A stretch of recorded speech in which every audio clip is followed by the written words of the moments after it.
Hello बच्चों, आइए इस प्रश्न को देखते हैं। पक्षमाभु के संबंध में निम्नलिखित में से कौन सा एक कथन सही नहीं है? विकल्प ए, पक्षमाभु का संघटित विस्पंदन कैल्शियम के झिल्ली के आर पार प्रवाह द्वारा नियंत्रित होता है। विकल्प बी, पक्षमाभ रोम सदृश कोशिकीय उपांग होते हैं। विकल्प सी, पक्षमाभु की सूक्ष्म नलिकाएं ट्यूबुलिन की बनी होती हैं। विकल्प डी, पक्षमाभु में दो एकल सूक्ष्म नलिकाओं को घेरता हुआ 9 दोहरी सूक्ष्म नलिकाओं का एक बाहरी वलय बना होता है।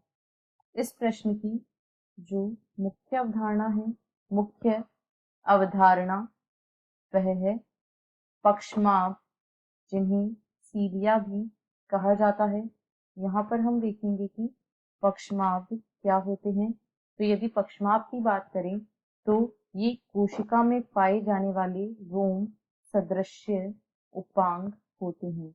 ये रोम सदृश कोशिकीय उपांग होते हैं और पक्षमाभ जो होते हैं ये मुख्य रूप से सूक्ष्म नलिकाओं से बनी एक संरचना होती है।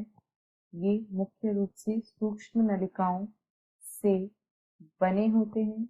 ये सूक्ष्म नलिकाओं से बने होते हैं और ये जो सूक्ष्म नलिकाएं होती हैं इनमें जो प्रोटीन पाई जाती है वह होती है ट्यूबुलिन। ये मुख्यतः ट्यूबुलिन प्रोटीन के बने होते हैं और यहाँ पर ट्यूबुलिन प्रोटीन यहाँ पर जो सूक्ष्म नलिकाओं की व्यवस्था बनाती है, तो 9+2 व्यवस्था यहाँ पर सूक्ष्म नलिकाओं की पाई जाती है। अर्थात यदि हम संरचना को देखें तो यहाँ पर इस प्रकार जो परिधि होती है वहां पर 3, 4, 5, 6, 7, 8 और 9 यहाँ पर परिधि में 9 दोहरी सूक्ष्म नलिकाओं का बना एक वलय होता है तथा जो केंद्र होता है वहां पर दो जो केंद्र होता है वहां पर दो एकल सूक्ष्म नलिकाओं वहां पर दो एकल सूक्ष्म नलिकाएं पाई जाती हैं। इस प्रकार हम कह सकते हैं कि यहाँ पर 9+2 की व्यवस्था सूक्ष्म नलिकाओं की देखने को मिलती है।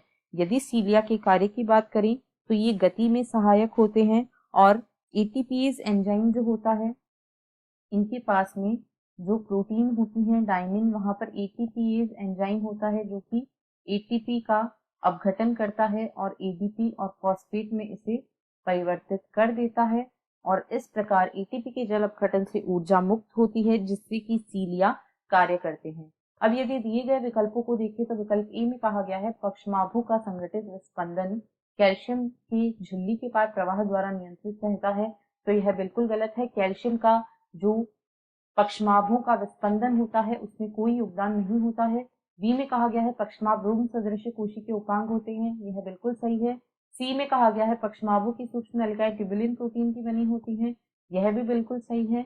और डी में कहा गया है पक्षमाभों में दो एकल सूक्ष्म नलिकाओं को घेरता हुआ 9 दोहरी सूक्ष्म नलिकाओं का एक बाहरी वलय बना होता है, तो यह भी बिल्कुल सही है। क्योंकि ए कथन सही नहीं है इसलिए विकल्प ए इस प्रश्न का सही उत्तर है। आशा है आपको प्रश्न समझ आया होगा। धन्यवाद।